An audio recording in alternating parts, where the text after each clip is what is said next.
All right, Grant, pre-show shenanigans. I don't know exactly how long this one will last, but we've had a lot of stuff going on in the football world recently, right? Week one, college football. It's about to be week one for the NFL.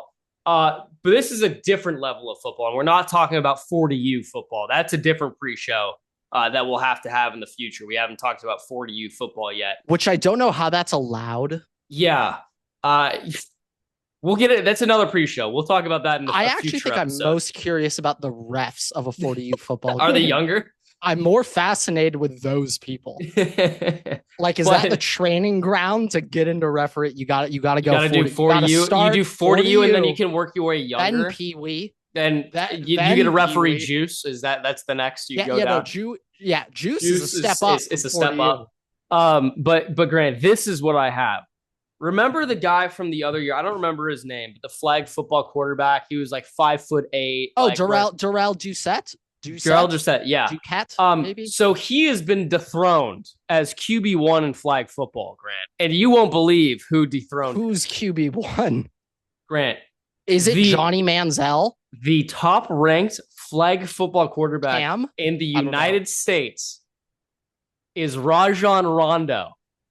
Oh, I saw this. Yeah. I saw this. Okay. Well, that is your flag football Olympic wrong, team quarterback. I wasn't aware he was a player. I read he was a coach. Is he a player? Are we He's a bringing player. back the player coach? He's a player, Grant. Is he not also? I swear I heard he was a coach. What I'm seeing right now from Legion Hoops is that he is a quarterback. I'm gonna just quickly look up Rajon Rondo flag football coach because I really want him to be a coach because that's what I got ammo on now. Last I checked, he is a quarterback. Damn it! It just says quarterback. All right, screw it. Let's pretend he's also a player coach. I think I am uniquely equipped to be a flag football coach. One day, uniquely equipped for flag football. Very specific. I have some flag football trick plays specifically in mind that will. It will. I mean, I will just say, as somebody who quite currently, literally, picking dandelions out of the ground. Do play flag football for Tulane. I play intramural flag football, so I do have some in my bag flag as well, football.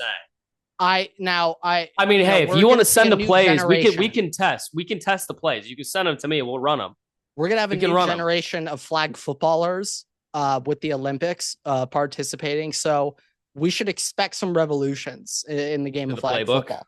We should expect some innovation in the sport. But I think I'm uniquely equipped when it comes to flag football coaching. To start off, this is specifically the younger you are, the better this play will work. First, you run that first reverse, not a counter, just a plain reverse. Let's see what they do. Can they cover that lateral or can they not? If they can't, Everett, if they can't, we're abusing that. You also know the kid that's running the reverse is the shortest, fastest kid on the team. But that also will happen to be the shortest kid on the team. Yeah, no, we're talking like 4'6", 60 pounds. Okay, that's my guy running this. If they can, extensive scouting. If they can pick up this reverse, Everett, that's when we hit the double reverse. Oh shit! They quite literally have never seen it in their life at that level. They've never seen a double reverse in their life. Then you whip it out and it's a touchdown. And what about the double reverse pass?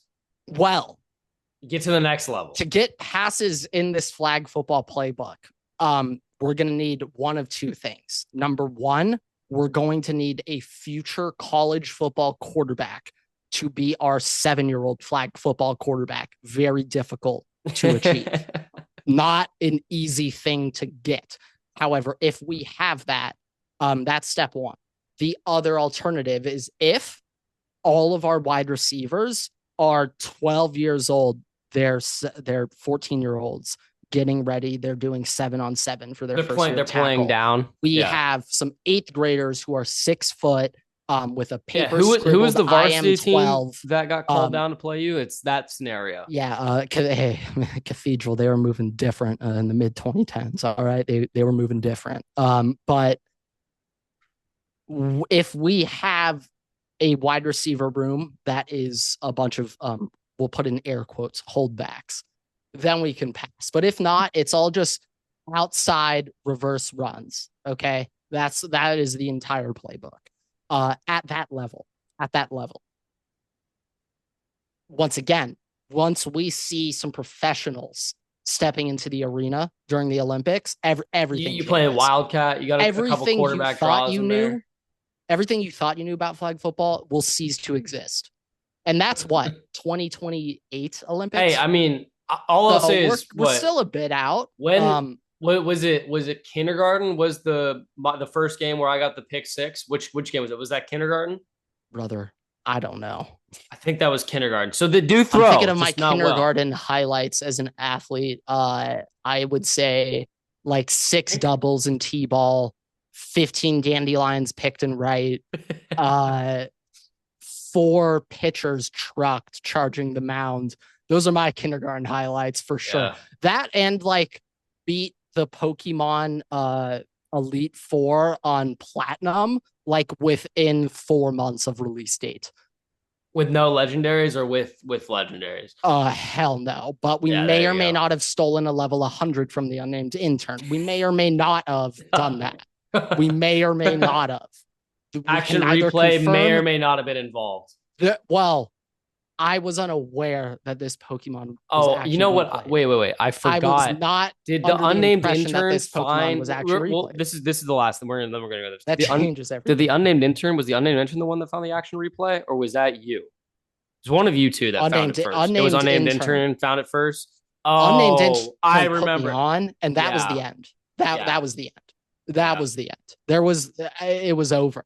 Once you told me about the action, it was done. It was over. I think you were you, and then you put me onto it because I remember I didn't know about it. We were all put onto it. Everybody was put on. But I didn't own one. I think the first time I used one was with you. I think I used your action replay. Yeah, but unnamed intern tried to hide the action replay. No wonder. Like, how did you just spawn in? We would get the game, and then the first time we'd all play against each other, we'd have maybe level 60. He has a full team of level 100s. We're just like, yeah, but bro, what?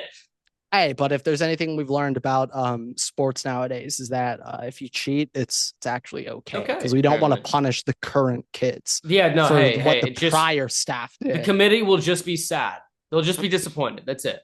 Yeah, I mean, I was just hearing recently where it was just like, why are Pokemon cards so valuable compared to athletes? And they're like, well, I know Charizard's not going to go tear his ACL in his 3rd season and his whole career tanks. Oh, I know. So funny. Charizard's not going to tear his Achilles week 6 of his 3rd season. So there's some guarantee and longevity of a Charizard.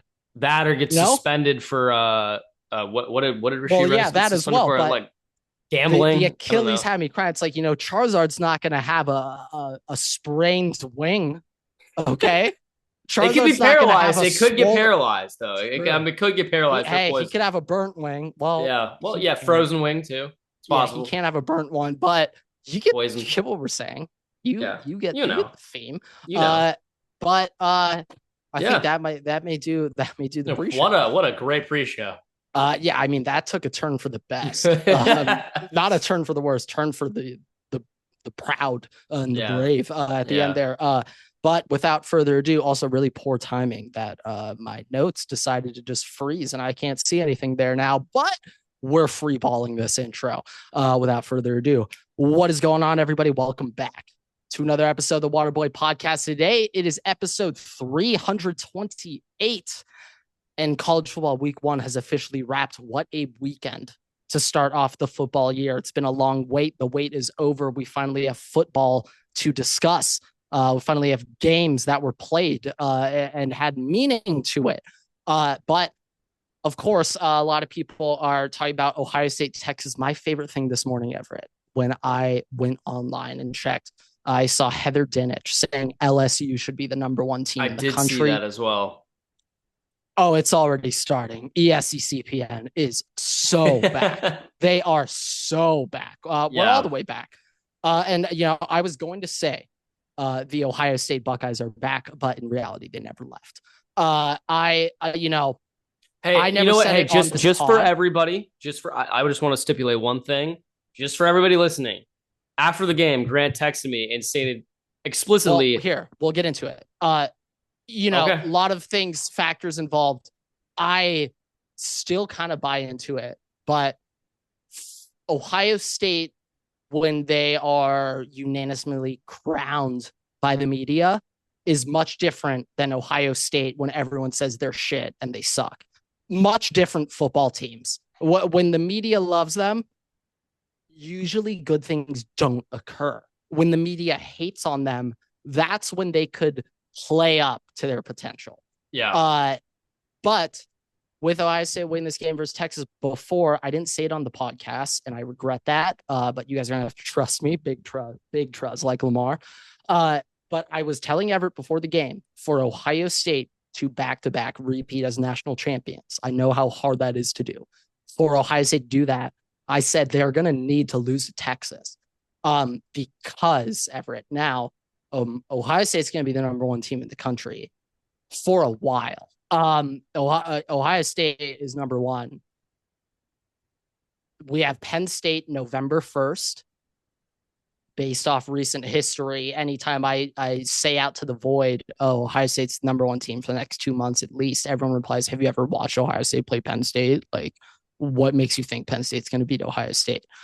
So let's just play into that. Pretend that's true. Ohio State's just going to beat Penn State forever. Let's pretend that's true. That means Ohio State's 11-0 going into Michigan and the number one team the entire year, which that may be difficult keeping the boys up. That may be very difficult. The last time Ohio State was like the unanimous number one team in the country, 2015, the year after winning. Which is also funny because this team is worse than last year's team. 2015, 14 or no. I'm saying this year to last year's team. Like, yeah. Based on it is a slight downgrade, but like a difference was that 2015 team, all the guys were coming back, like Zeke, Bosa, they all came back. This year it's brand new faces and stuff. But that, I guess I would prefer new faces as the number one team than if we were bringing everyone back and we were number one team all year, then they really aren't getting up.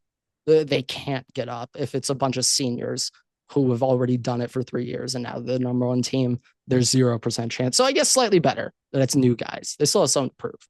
But I was telling Everett, I think they're going to need to lose to Texas to have a chip on their shoulder going into the playoffs.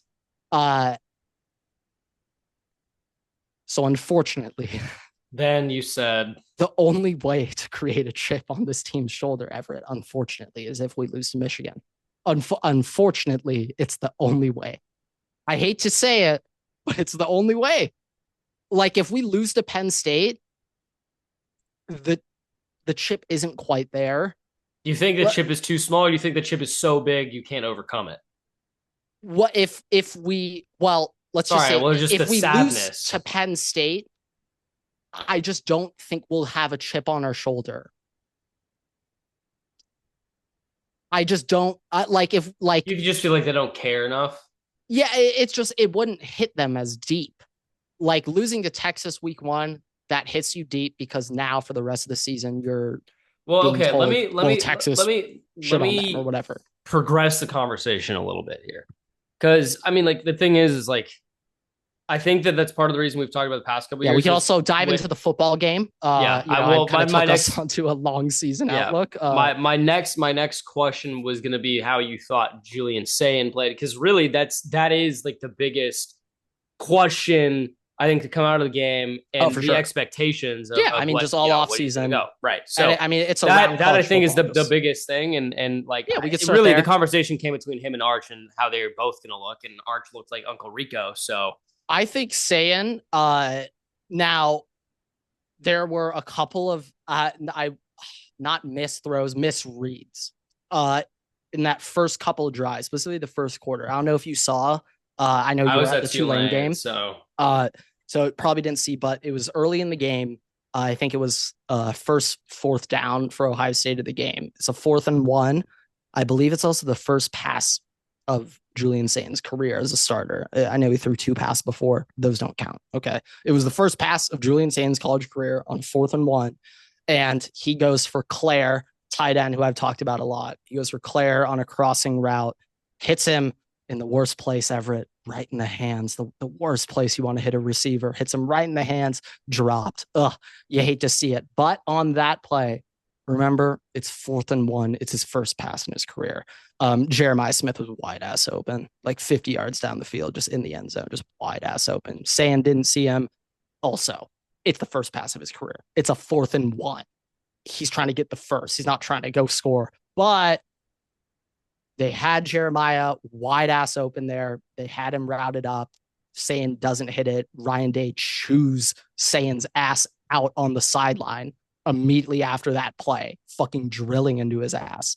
And after that, I was like, all right, Sand just missed his one, didn't see it. I know we're going to curl up into defense curl. We're using defense curl right now, and we are curling up. Okay. So I knew that was going to happen. That's what ended up happening rest of the game. But I knew the game plan. They weren't going to force Sand to go win the game, unlike Notre Dame for some reason try to do with CJ Carr. You have Jeremiah Love. What are we doing? Marcus Freeman. But Ryan Day was not trying to put this game on Sand's shoulders. Bad things would have happened if he did. But I thought Sand was actually extremely accurate. And the stat line doesn't look great. He was like 12 for 20, like 130 yards and a touchdown. It didn't look very great. But for his very first start against that defense, he did his job. Just don't give them 7 points. Okay, that was his job. Do not give them a free touchdown. Don't be Honda McCord. Yeah, do not be a Honda. I don't need you to be CJ Stroud. I'm not asking for CJ Stroud, Georgia. Hell, I'm not asking for that. I want you to be Honda. Be my Honda, and we can win this game. Well, I said don't be Honda because Honda would throw a pick there, but true. But when I say Honda, I just mean be mid. Be mid. That can win us this football game. We do not need you to be great. And I thought Sand was perfectly mid for what I needed. So what do you expect going forward then, like in this next week? Well, next week we have Grambling State. So, obviously I expect Jeremiah to arguably have his best game of the year. I expect coming out party here. Yeah. So what do you expect from Julian? Let's put it that way. Cause this is really 300 plus an opportunity for him to let everything fly. So 300 plus 4 tubbies. Jeremiah's getting 15 targets. What would be a disaster? I mean, you obviously still win, but what would be a disaster performance from Julian Sand? Multiple interceptions. No matter how many yards he throws, 4 touchdowns. If he could throw for 400 yards and 5 touchdowns. If you throw 2 picks, yikes. No interception, no multiple interception. Yeah, that's my thing. He could throw for 800 yards. If you throw 3 picks, oh Christ, dude. No multiple intercept. Hell no.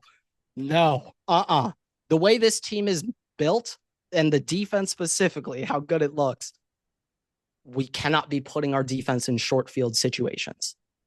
No. Make them go the whole field against us. They won't. So just keep field position. We're back to OG. I mean, as somebody who I only caught the Ohio State punter's my biggest shit list, by the way. Oh my God. He's awful, Everett. He's awful. He's an Australian punter or is it a normal punter? I think the Australians. You would know if it's an Australian punter. It's not the Australian. The Australian got benched. So that's my biggest concern, the punt team. Hopefully you don't have to punt that much. Yeah, hopefully. But with how the defense is, I'm really down to punt this year, Everett. I'm really down to punt. I can't believe I'm saying it, but I'm really down to punt this year. Matty P did his job. He did his job. Hey, Matt Patricia. Now, Everett's aware. I may or may not have some ammo on Matty P ready to go if needed. And I do think it will come. Okay. It will come. Matty P will have an atrocious, awful Jim Knowles moment. Okay, it probably will come against Penn State somehow. Yeah, it's going to be something like that. Well, I wouldn't say that one, but I mean Michigan. I can already see it now. It's foretold. Justice Haynes just 75-yard touchdown. I'm just like, dude, I can't do this shit anymore. Underwood runs for 55 yards on a scramble. Yeah, hey, and we'll talk I don't want to spend too much time in Michigan today because they got Oklahoma next week. Big time game. I also we Bryce have a Underwood, very big Everett. we have a big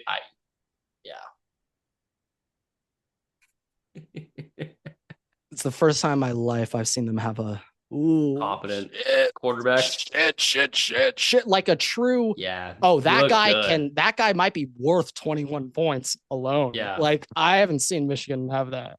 Yeah, there is one. Goodness. There's a game though. I'm sitting here. I'm waiting to talk about. So, is there anything else from this Texas game from either side, from Ohio State or Texas? Because I only caught maybe like the second half. Like I got some more little fun things. I got some players of the game. Everyone's talking about Arvell Reese, of course, linebacker for Ohio State, number 8. He has like a viral. They call it a coffee house stunt going viral. Delayed blitz. Arvell Reese was certainly the player jumping off the screen the most, especially in that first half. Oh, God. I'm not lying when I say this, Everett. I don't know if Ohio State's ever had a linebacker that athletic. Just like at so off Pete ball. Werner is not that athletic? I love me some Pete. Pete's a dog.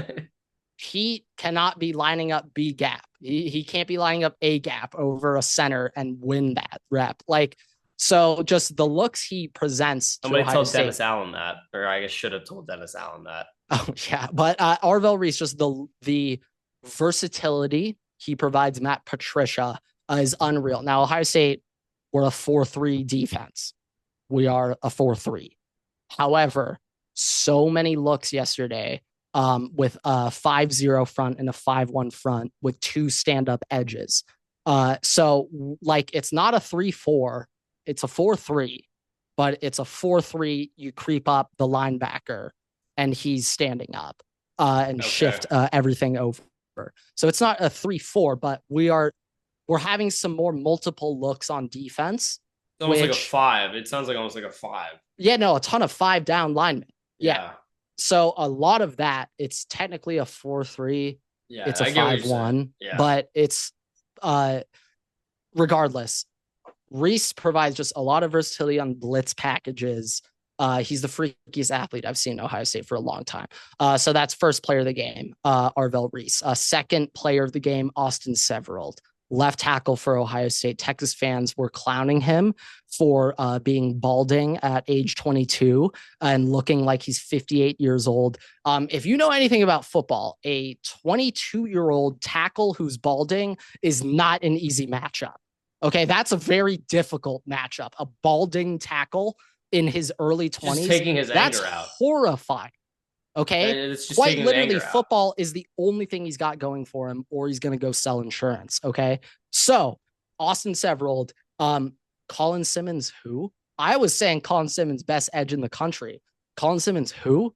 No idea who that is. So but you want to go back in your statement that he's better than Dylan Stewart? No, I'm not saying that. Everett, what I'm most excited for is to go see Colin Simmons absolutely eat the rest of the year. And everyone's like, wait, what happened in that maybe Ohio State's tackles pretty good, actually. Maybe. No, that can't be true. No, Colin Simmons was probably hurt for that game. That's the only explanation. That's what Heather Dinich is probably going to say.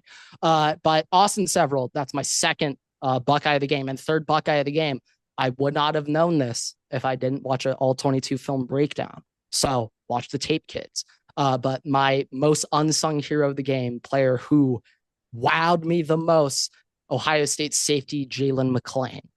He will be playing free a lot this year. Caleb Downs is technically the free safety, but Caleb Downs, they're like, screw it, you're playing linebacker half the time. So Caleb Downs is all over the place.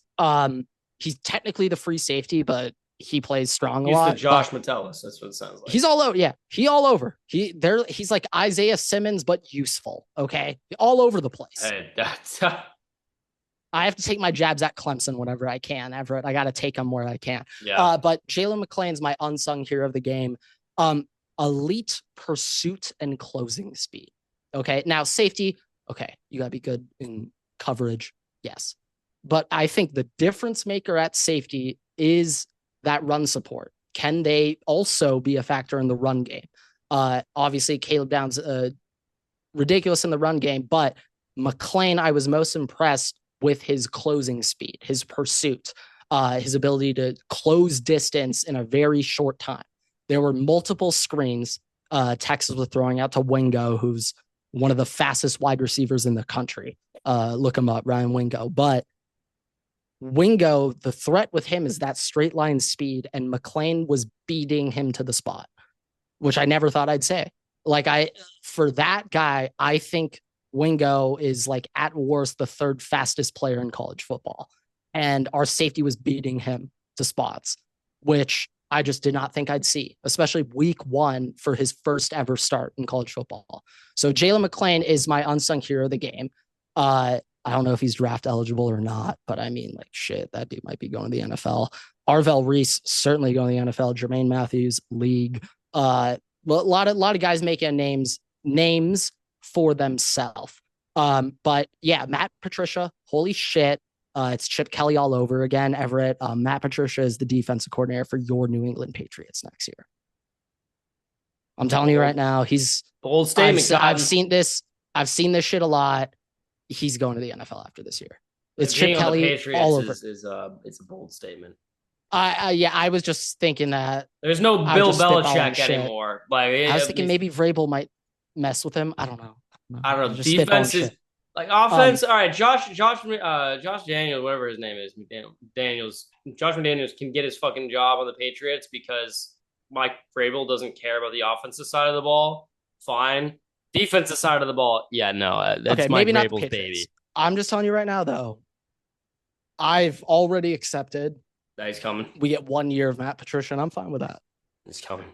Completely fine with that. Okay. You won't hear any pushback from me. I want to get into this game, and this is the way that I'm going to start this game, Grant. Did 1, 2, 3 Noel eat the dog shit? Did he eat the dog? Now, I believe the account is still deactivated. FSU Noel. FSU Noel 1, 2, 3 Noel. Yeah, 1, 2, 3 Noel. Now, FSU Noel deactivated. Yeah. 1, 2, 3 Noel Everett. He died for this shit. 1, 2, 3 Noel did the bet.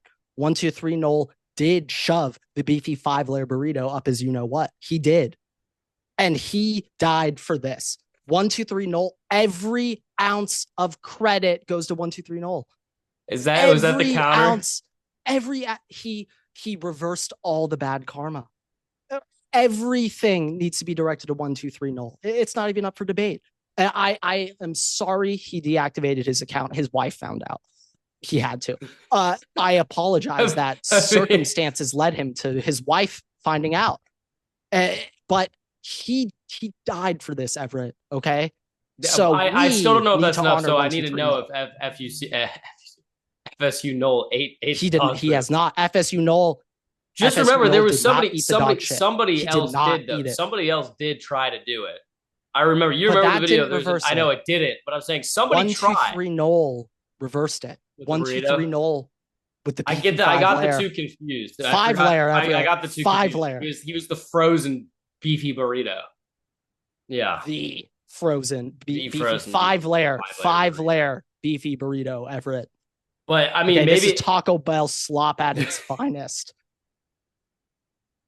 You can't make this shit up. Gross. You can't make this shit up. Everett, he did it, not me. Do you remember when he did that? Was that over the summer? No, it was in season. In the season? It was in season. So I was gonna say, if he did it and that was what Tommy Castellanos to come to this team. Like, we'll talk about that. Hey, we want to talk about some statements. We need to talk about some statements here. Now, Tommy Castellanos made.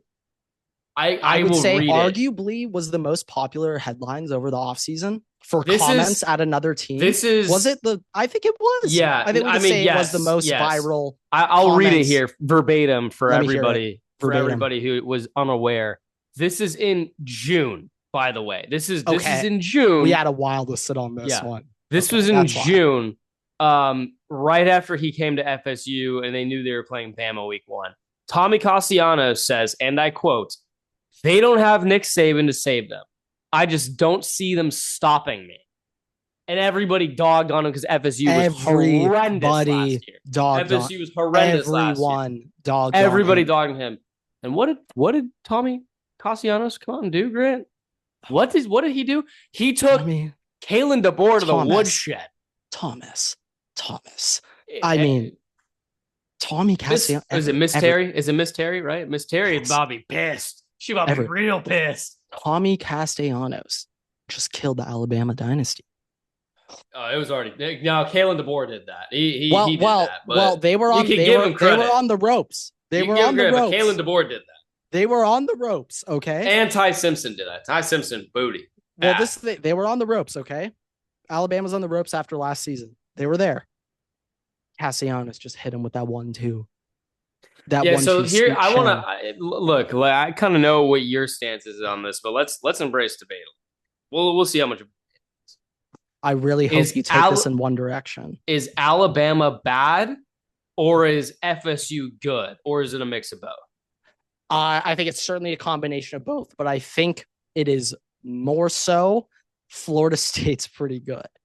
But okay, let me start off with Alabama, even though we probably should talk winners first. We're going to start off with Alabama because, hey, it's the empire just collapsed, guys. Okay? Emperor Palpatine just got thrown down the elevator shaft. Okay? Well, does that mean that Nick Saban's coming back in a future installment? Somehow Nick Saban has returned. Belichick, anything is possible. Anything is possible. Anything is possible, Everett. Anything is possible. You get the itch. But I think it's a little bit more. Florida State's pretty damn good than Bama. However, Bama, the effort was the most horrifying. Oh yeah, that was the most horrendous effort I've seen from a Bama team in my life. Because it's like, I don't know how you fix that if you're Kalen DeBoer, unless Kalen DeBoer makes a 180 bipolar shift and now he's a brand new person, which I think is a very quick way to lose that locker room too. So I think Kalen DeBoer screwed himself. You talking about also like, I'm assuming you're referring to the clip that we saw of the linebacker, like the outside, literally just walking on the play, like halfway through. Now keep in mind that's a safety, Bray Hubbard, who was projected. I thought it was a linebacker one of the best around on the outside. Well, the way he was jogging, you thought it was a linebacker. How slow he was going, but that's a safety that's supposed to be a top 4 safety in the country, Everett. Now, I know the talent's there. That's there. The effort isn't, though, which is not a quarterback, but...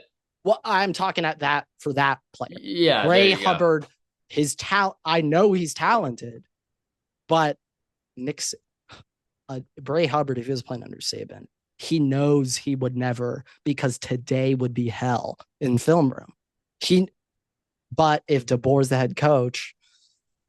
you might be getting like a pat on the back for the players. They might be getting a pat on the back for a job well done for losing to Florida State. Literally, I have no idea what it's like in that program, but it's the one thing that you could guarantee about Alabama under Saban was, and Kirby Smart does a great job at spewing propaganda to his players because he learned that from Saban. But Saban found a chip every single game. When his Alabama team was playing, he found a reason to make them care. Yeah, those halftime whether speeches, it was fake or real, a lot of the times fake things he'd tell them that weren't true, but it gets them amped. But he always had them up. This is the first time ever. Quite literally, this is the first time in our lives Alabama lost a home opener. They lost a home opener 2001 season. That was before you were born. So it is quite literally, Everett, the first time in our life they've lost a home opener. Or screw it, not home opener, opening game. Just the first time in our life they started 0-1. Yeah, not good looks for They're the 5-5 Tide in their last 10. I'm not lying when I say I never thought I would ever say that in my life. I never thought I would ever say Alabama's 5-5. Is it too early to say Bama's not making the playoffs this year? Oh, no, not too early. They're not dead. They're dead. Are they making a bowl game, Grant? Yeah, but they're dead. Yeah, but hey, I don't know. We were taking it a step further. I didn't know we were taking it a step further. They're not Florida Stating this year. Okay, but I mean, how many wins did Florida State have last year? 2-10. So Grant, they have the potential to tie or break Tulane's record for best turnaround in a season from the prior season. They have a chance. What was Tulane's turnaround? We had 2 wins, I think, the year before the Cotton Bowl, and then we had 13 wins that next year. Okay, 2020 was that year where you had 2022. No, it would have been 2021, and then 2022 would Okay. have. So my one thought was like, did you have a short season No, 2020? no, no, no, no, Okay. no, no, Okay. no, no, no. It was a full season. That was the hurricane came in here. I think it was right before we started the podcast, actually. Caleb Williams was at Oklahoma. Yeah, we played Spencer him. Rattler was the starter. Well, we played him at Oklahoma. He like got on the field for like we were his first game and his last game, actually. Of the Heisman years. Of the Heisman year, yeah. Not literally his last fucking. We forget Caleb's last year as a college quarterback. That didn't exist. Yeah. As far as I'm concerned, that did not occur. He only played 2 years of college football. Yeah, no. Florida State does have an opportunity to do that. They could break it. They could break. They could break it. While we're just on the topic of Florida State now, are we ready to predict? Are they kind of like the Giants, where it's like even years or odd years they're good? Like next year, are they back to 3-9? Well, actually, I have a take on this, Grant. I think last year, like the whole locker room fell apart. Hey, once again. I got 13-0 the year before, it's tough. 13-0 the year before. But Grant, what's the one thing from that team that they really were missing last year? I know wide receivers, but like, what's the big thing last year that they didn't have? They had the year before. Well, DJ Uyunglele was their quarterback. So yeah, I'm talking the same position though. Is that Grant, not where you were going? I was going with that. DJU sucks, but Grant, what's the difference between DJU, how DJU plays, and how Tommy Cassiano plays, and how Jordan Travis plays? Okay. This is a new question, so I'm gonna give you a new answer. I think it's just they got heart. There's heart. You could tell the team. There's heart. Them. You can tell they rally around them. There's also there's a dog in them. But Grant, both Tommy Castellanos and Jordan Travis, a little bit on the smaller size, much more athletic. Oh, yeah, mobile. Okay, so you're talking. I'm thinking athletic. I'm thinking Mike Norvell needs that like scrambling. He wants that. He wants that. Not scrawny's the wrong word, but he wants that a shifty. Shifty dog, like, hey, I'm that undersized guy. I've got that fucking I see what you're shit saying mentality. Now. I see what you're saying. Athletic quarterback, and that's the heart and soul of these teams. Jordan Travis was that way. Tommy Castellanos, fuck yeah, he said that they don't have Nick Saban. He's about to beat their ass. I like that, yeah. Everett. Like I like that. That's the difference. If they, I don't remember what year Tommy Castellanos is, but like if he's there, they have another guy like that. I think that they could be fine. But if they bring in fucking, I don't know. I don't know what if Ty Simpson transfers next year and he goes to FSU. Yeah, we're gonna have a problem. All I'm saying, we might see Keelan Russell starting for Alabama. All right, he's their 5-star true freshman quarterback who was highly touted. Everett. This guy Keelan Russell was everywhere. But hey, yeah, Florida State. I'm kind of with that. The little dog mentality quarterback. Honestly, that's like the first thing that comes to my mind is that's the difference. Like obviously you got wide receivers that are now gone. You have defensive players that are now gone, but like that is the staple. And also it was a big storyline. But I know you're not a fan. But Gus Malzahn was the right hire for OC. Yes, he was. Yeah, he was the right hire for OC. We ended up beating them. Don't worry about it. Okay, so yeah, you don't need to. Okay, it's fine. But I think Gus Malzahn was the right hire for that team, and I think they're gonna have a little chip on them. Hey, after that one game, Everett, everything is on the table for Florida State. Playoffs in play, ACC championship in play, undefeated 13-0 season again now in play. Everything is now on the table for this Florida State team. Without question, they are the biggest winner of the weekend. I want you people are like LSU, but LSU was already preseason 9. Florida State is now relevant. You now need to think about Florida State. So they're without question my winner of the weekend. Like easily. I think it's easily they're the winner of the weekend. I could take an LSU, but I think it's easily that. What do you think? Yeah, I mean, you want to talk about real winners? FSU is the fucking winner of the week. Like they just turn Mike LSU is a very like the whole perception. Nobody besides Lee Corso, which I'm gonna have to say in a second. We're gonna talk about that. Undefeated. We're gonna have to talk about that. Okay. Nobody besides Lee Corso believed in FSU to win that, and the fact that happened, Like, that was a write-off game, and FSU just took them to the woodshed. Dude, that was a game where we're reading and we see Alabama 13-point. That was a game we're overlooking. We're not paying attention to that shit. And then boom, get hit right, punched right in the mouth. No response. Honestly, the biggest thing is The how elephant's how does Alabama come back? Like, what? Dude, they don't ever. Like, They don't. I really don't know how come you back come from back this. from that. Actually, Everett, you know how they come back from this? You fire Kalen DeBoer. And you Because hire Nick Kalen Saban. DeBoer can't write this shit. Like, you know? I just need to see what their schedule is. Hold on. They play UL Monroe. Scary game next week. Scary game. Is General Booty still their Q? I think he's still there. Wisco week 3. Then you play at Georgia, Grant. Oh yeah, I will be. Oh, and then the scariest game on their schedule, Grant. The scariest game on their schedule, week 5 versus Vanderbilt. That's a spooky one for Kalen DeBoer. Diego Pavia is about to come into town, and he's about to make them his.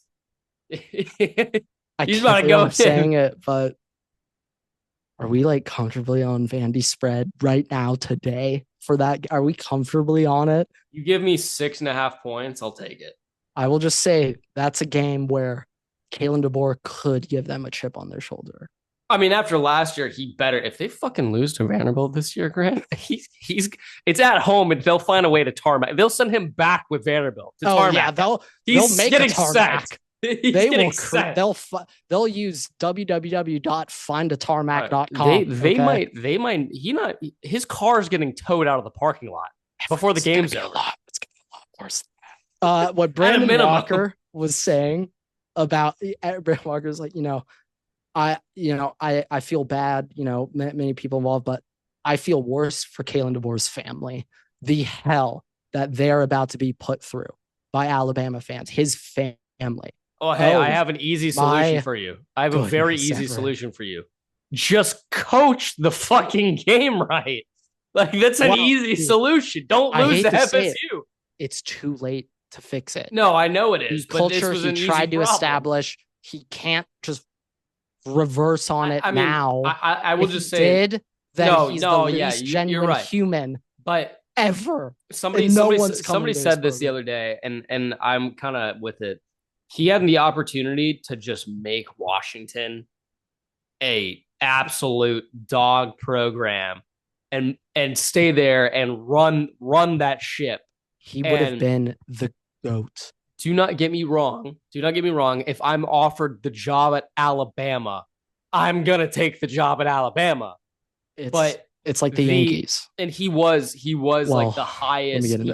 He was also just the highest name on that, like, coming off Washington, doing all that. That was available, that he's the name, but also to be Nick Saban's successor. Like, that's one of those programs, like Ohio State did it with Ryan Day and Urban Meyer, but like Alabama is one of those programs where you kind of expect them to be in-house to replace somebody. Kalen DeBoer comes in, and it's a completely that's been the new trend. That's been the new trend. Different tone, which the in-house promote a guy that's kind of been, and that really all started with Ryan Day and Lincoln Riley. But I'm saying it would have been. The trend was still then. It still was happening. This was only 2 years ago. So.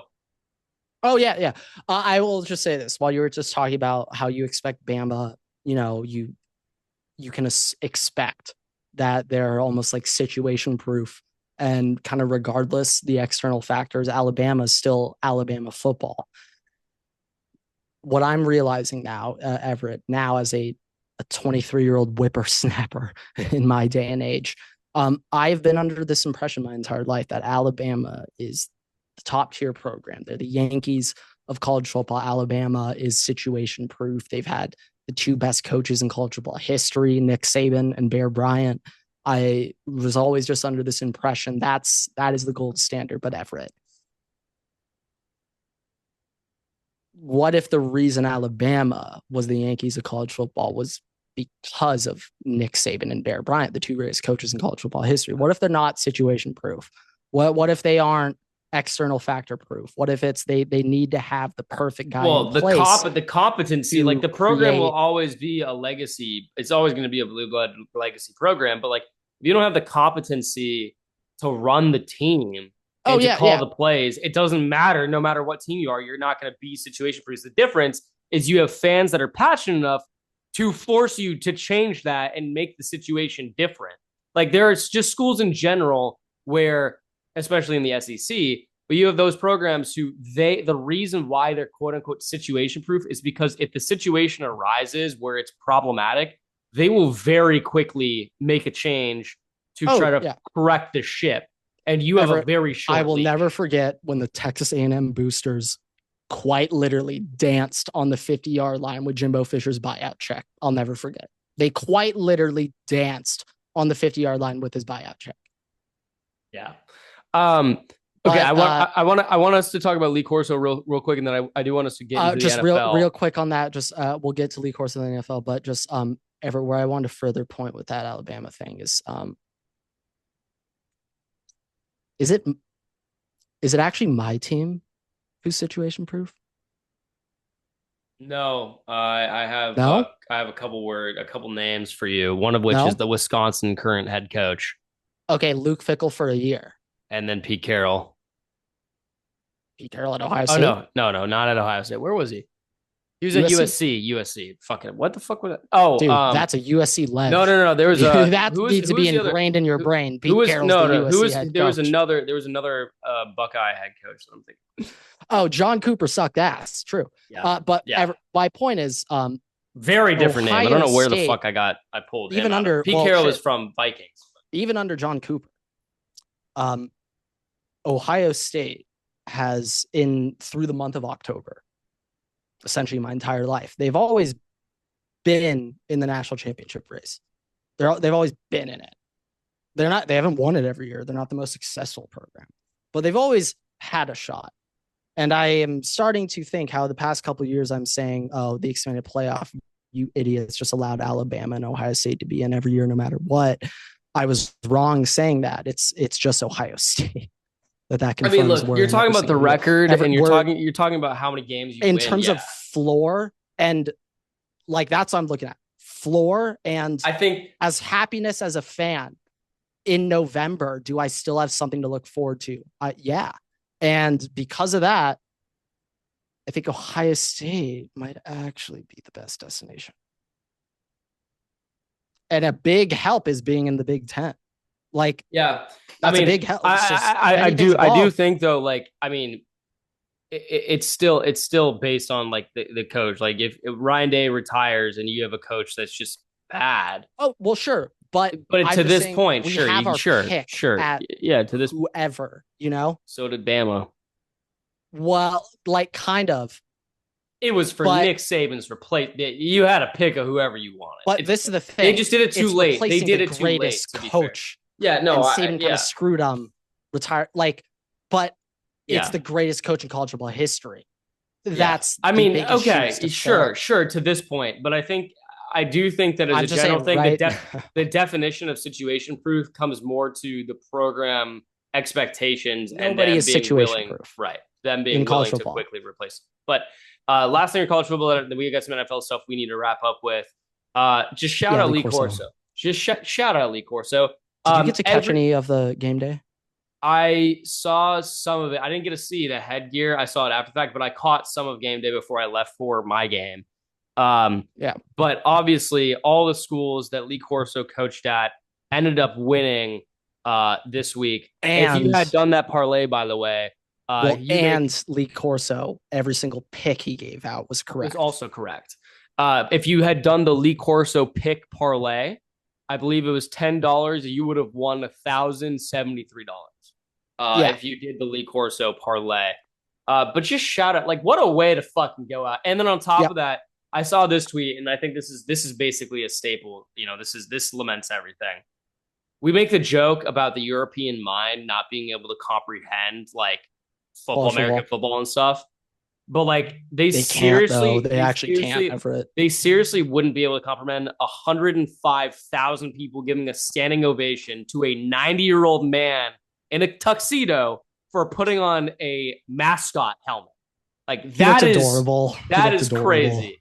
But just I will just say hey, for me as Ohio State fan, like I've always of course, loved Lee Corso my whole life. I've seen that video of him putting Brutus on for like every single time College Game Day is at Ohio State or Ohio State's involved.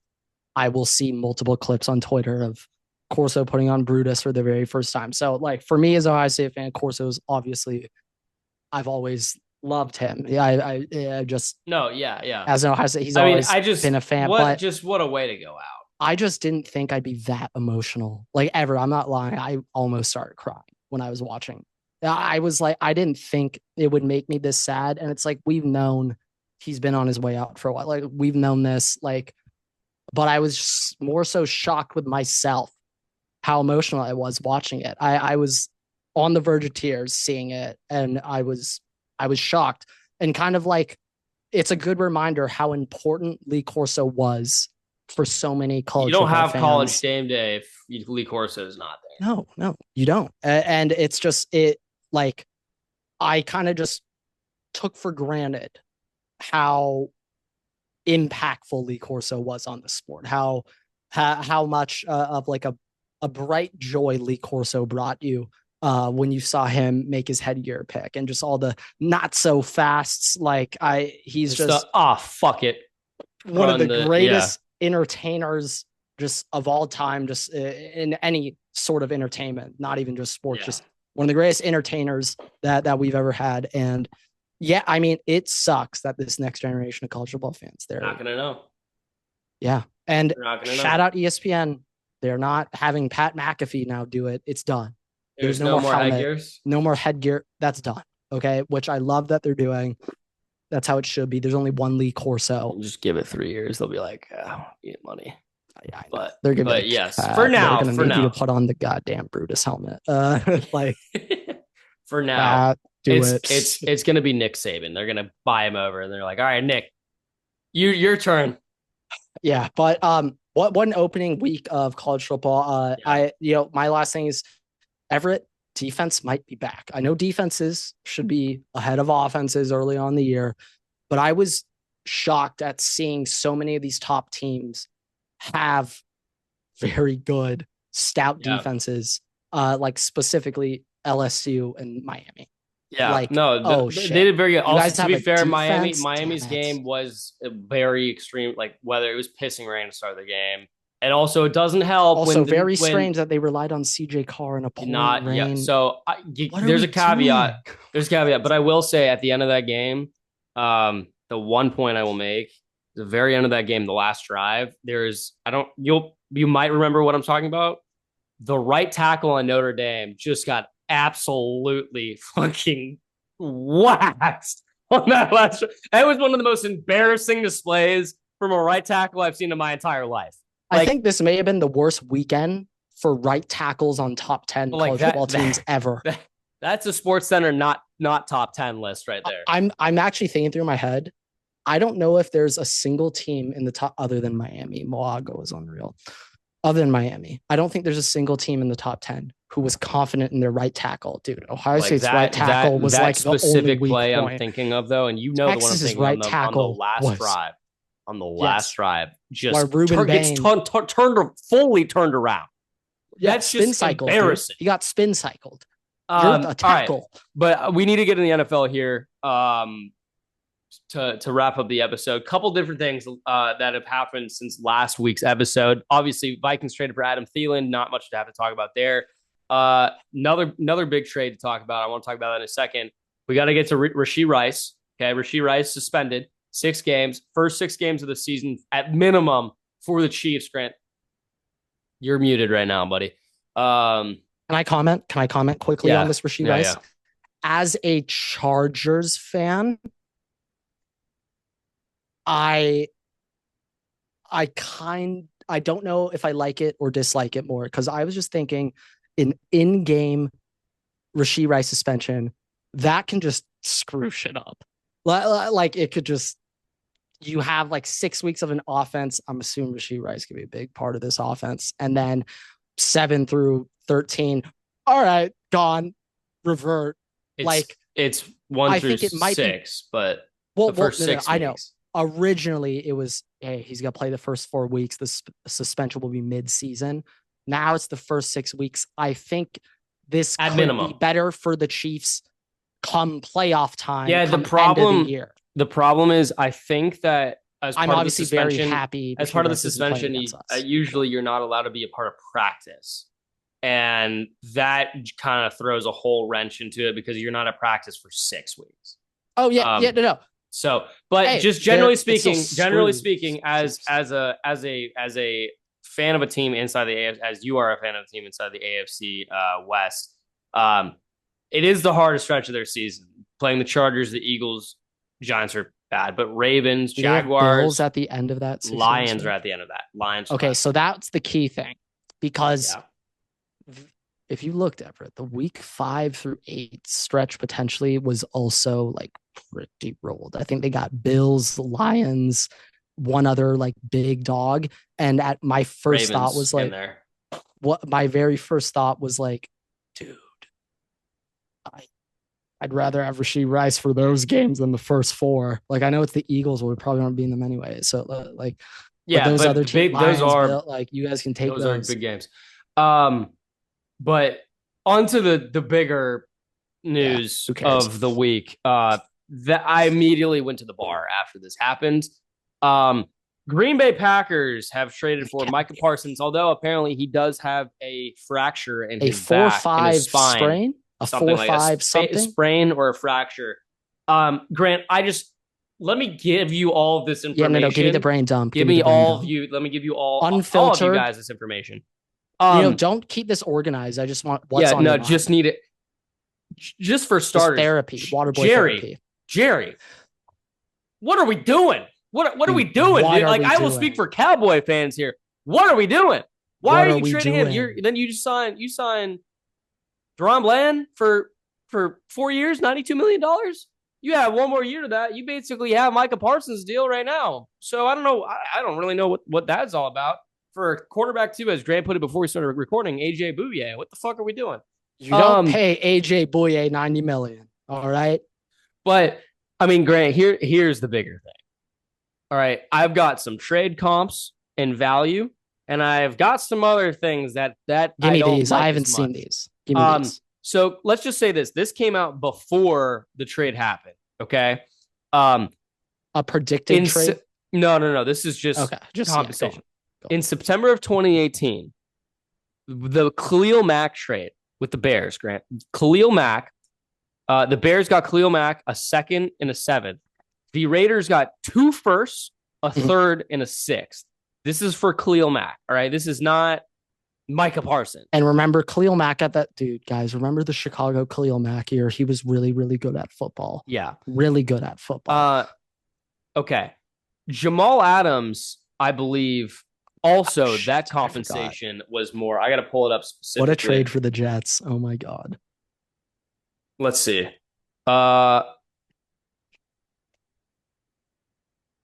Two? Yeah, so the Jets received 2 first-round picks, a 3rd-round pick, and Bradley McDougall. Good on them.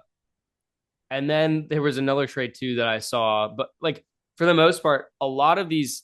Like, what was, like, Ramsey to... Ramsey, I think, was 3 firsts. To the Rams from Jacksonville? Or where did he get traded? He was in Jacksonville to the Rams, and then Rams to Miami were the other one. But that second one to Miami was like a 3rd. It was nothing.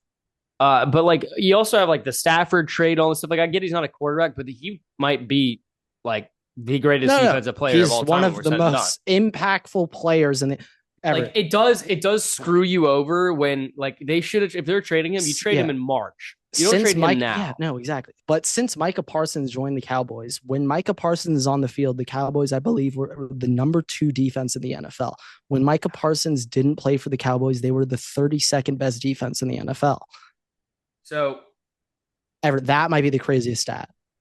Like now let's get into Tom Brady having top 10 defenses. Let's get into the crazier stat here, Grant. Okay. This is related to the Packers, and I really wish I didn't have to do this. Grant, the Packers got Reggie White. Brett Favre proceeded to win the Super Bowl when he was 27 years old. Packers got Charles Woodson. Aaron Rodgers proceeded to win a Super Bowl at 27 years old. Grant, the Packers just got Micah Parsons. Jordan Love is 27 years old.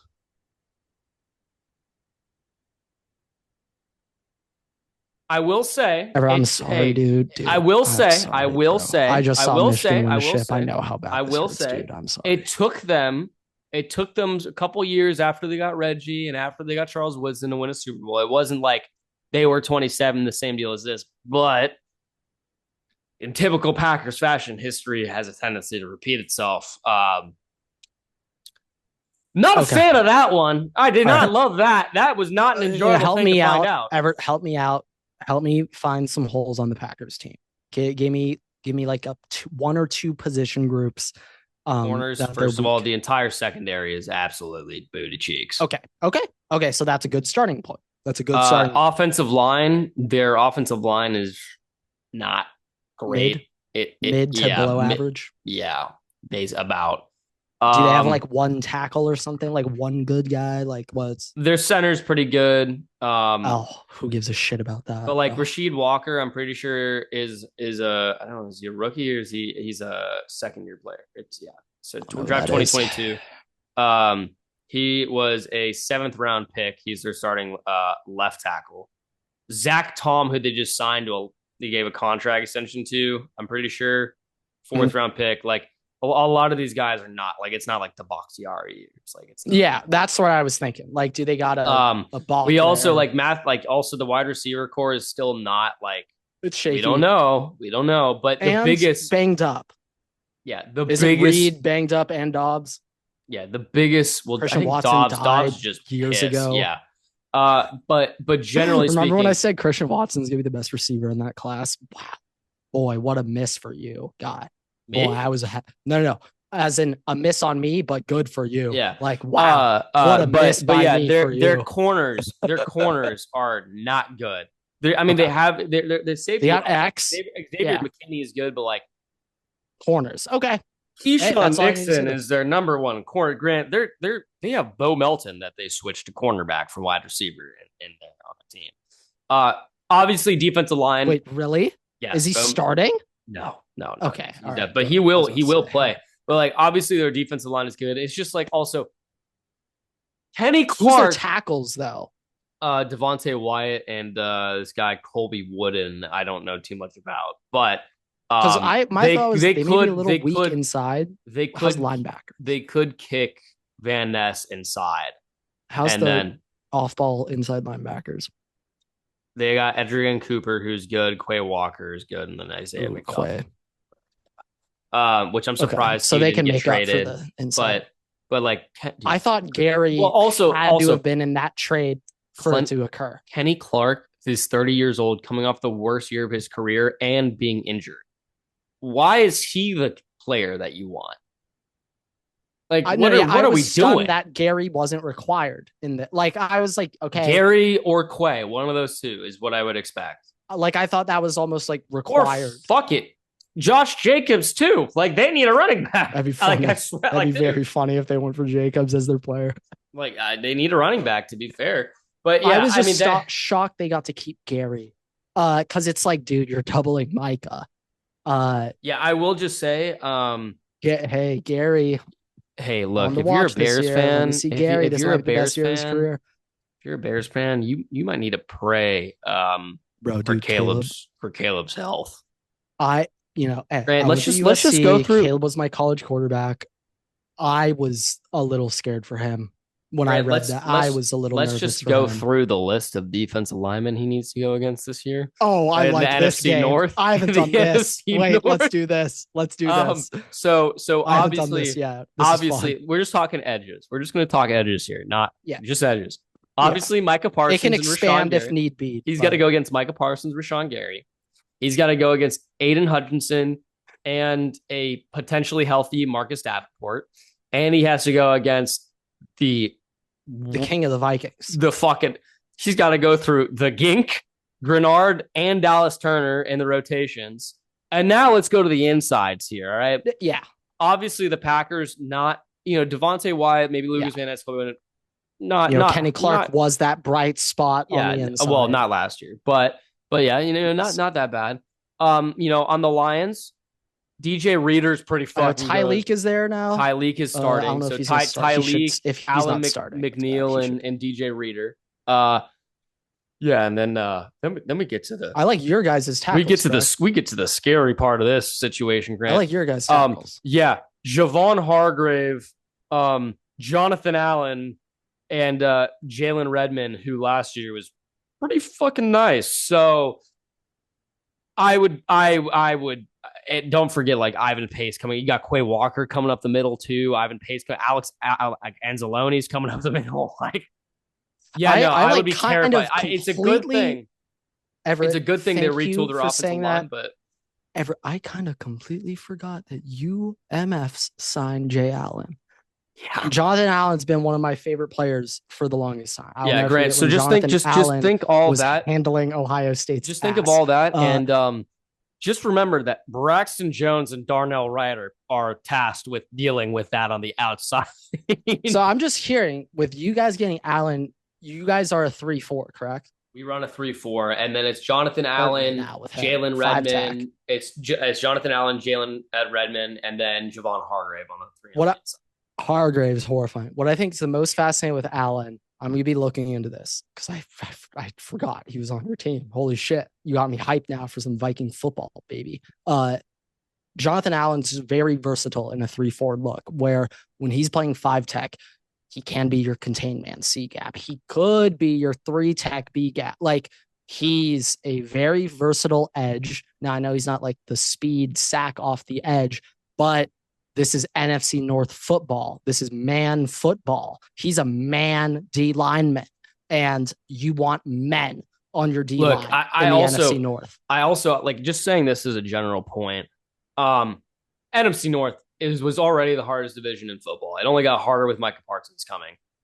The Bears did a pretty good job retooling their O-line. The Vikings obviously did both sides of the line. It is quite literally it quite literally is anybody's year. Like, the Bears are not like except the Bears. If the Bears win, they're dead. Well, no, let me finish my statement. If the Bears were in any other division, they would probably have a chance to win the division.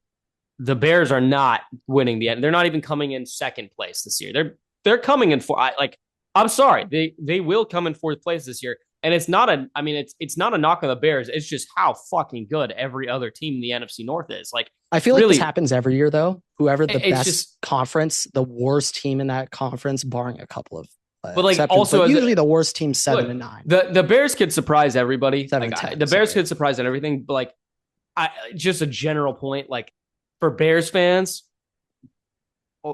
I'll take a moment here, just out of my goodness of my heart. That sucks. Like, your best season potential right now, and you have to go through all of this shit in the NFC North. Like, that is horrendous. Everett, help me out here with Bear fan expectations because I'm confused. Well, they think they won the offseason. They think that they're the best team in the NFC, right? NFC North. But with that, do they expect to like do what the Commanders did? Like, do they really expect that? Yeah. Well, I mean, also they're like Ben Johnson, Caleb, and we just redid the O-line. Like, I have some friends that are Bears fans, and they're like a little more realistic. But if you go into the Twitter sphere, and you go to NFC North Twitter that's sphere, what matters. That's what. Yeah, no, they think that they're winning like 12 games this year, and it's kind of funny because if you talk to like a lot of football games. You talk to any other fans in the NFC North from other teams, they're all like, "Yeah, JJ McCarthy fucking sucks. You guys are going to be lucky if you get 8 wins this year." I'm like, all right, well, out of division. What divisions are you going up against? Like, I believe we play the AFC. Is it the North? AFC it might North? Be us. It might be us. We play the AFC North this year, and then I know the Chargers and the Vikings obviously play, but we play the AFC North, and then I think we play the NFC East. Those are like our 2 big divisions. Then we have obviously some random games scattered in there. Yeah. But yeah, I kind of forgot Jay Allen's on that deep. Who's the linebackers inside? Ivan Pace, Blake Cashman. Pace will go. Cashman's nice. Cashman was like a top 5 linebacker last year. Okay. Hey, once again, bro, I don't remember this shit. But Last year, Zach like, Bond was the best linebacker in the NFL. They just drafted like, Kobe right, King. They just drafted Kobe King too. He was apparently looking nice in the preseason. I'm not going to talk preseason ball, but it was looking nice. The secondary, the corners, like Harrison Smith has been out for a while for health. He'll be good week one. Well, it's personal health things, so I don't know. But the secondary is looking like the corners are not looking great right now. It's scary. It is scary hours. We have four. I believe we have 4 corners currently on the team. Hey, good news. You might be able to be fine with that being the weakness this year. I trust Brian Flores. But 4 corners is. Hey, I'm just saying, dude, Brian Flores right now. Boy, I saw Matt Patricia get in the lab with Arvell Reese. I know for certain your DC is getting in the lab right now with that D line and the stunts he could do. Yeah, Jonathan I think that's probably why. That's probably why we only have 4 corners because he's like, we have this defense. No, that's what I'm saying. You have this. Like, it's just different when you get hurt. If players get hurt, you're kind of fucked. You can't really play with 3 corners. That's my one big thing. NFL, college, comparing the two is that in college, a big injury doesn't necessarily mean the season's over because you could have backfilled in that position with depth. In the NFL, if one of your star players gets hurt, Everett, your salary cap just got reduced to 75%. Yeah, depending on the provisions in the contract. Of course. Yeah. But like if a star goes out in the NFL, it's like, dude, like, brother, like, we're not. You gotta go through the you either have to hopefully it's before the deadline, you can trade for somebody, or you gotta go scavenge the free agency. Yeah, but it's like it's just there's less forgiveness in pro sports. 100%. Just with salary caps. But I mean, unless you got anything, we got to give our picks just real quick for Thursday and Friday in case the second episode doesn't get up. So, I mean, just Cowboys Eagles is Thursday. Obviously, we'll give our full breakdown on the next episode. Yeah. But just for the game winners, Cowboy Eagles is on Thursday. I have the Eagles for that one. Chiefs Chargers in Brazil Friday night. I have the Chiefs on that one. Yeah, so I will be also going Eagles for that Thursday night football, even more so with Micah gone. That's a no doubt. Hey, guys, the Dallas Cowboys defense was ranked 32nd in the NFL over the past 3 years when Micah Parsons didn't play. Hey, CeeDee Lamb to the moon. Mozzie Smith game. CeeDee Lamb and George Pickens to the moon in fantasy this year. Everett to the moon. You're going to be throwing a lot. Yeah, as long as Dak Prescott's healthy. It's going to be like the Bengals. Your only prayer if you have CD and Pickens is you pray that they're still in the playoff hunt, like in week 10, which is going to be a big ask. But that's a huge ask. The Bengals were still not eliminated from the playoffs throughout the fantasy playoffs, and that's why I still allowed to have a team. Yeah, if the Bengals are eliminated from the playoffs, MVP, bench. Well, exactly. But like the key thing was just they kept having to win. And if you're if you got CD, so you've got Eagles, and then I have to pick Chargers every week. So I'm going with Chargers. I will say I hate that we got a home game taken from us in Brazil. You've had that recently over the years, right? With your I'm playing 2 games back to back in Europe this year, so yeah, no, I mean you guys are getting absolutely screwed over for that. I mean, you don't love playing this game, Brazil, but like, ironically, the Chargers look the best against the Chiefs when we're not playing at home. No, I mean it's not like an easy pick. Like I obviously think the Chiefs will win, but it's not like I am 100% pounding the table to give me the Chiefs. Like usually in the past, I have taken the Chargers versus the Chiefs at least one time a year. Yeah, you have in the past.